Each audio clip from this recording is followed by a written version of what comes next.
Hello friends, ഇന്നത്തെ വീഡിയോയിൽ എങ്ങനെയാണ് മുട്ട ചമ്മന്തി ഉണ്ടാക്കുന്നത് എന്ന് നോക്കാം. ജാറിലേക്ക് തേങ്ങ, ഉള്ളി, പച്ചമുളക്, ഉപ്പ് ഇട്ട് ചമ്മന്തിക്ക് അരിക്കും പോലെ അരക്കുക. മുട്ടൻ്റെ മഞ്ഞ ഇതിലേക്കിട്ട് നന്നായി മിക്സ് ചെയ്യുക.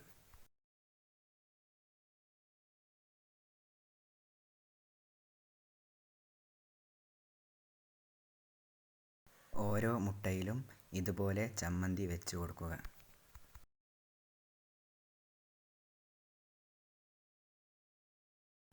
ഇതുപോലെ മുട്ടയിൽ മുക്കി ഫ്രൈ ചെയ്തെടുക്കുക.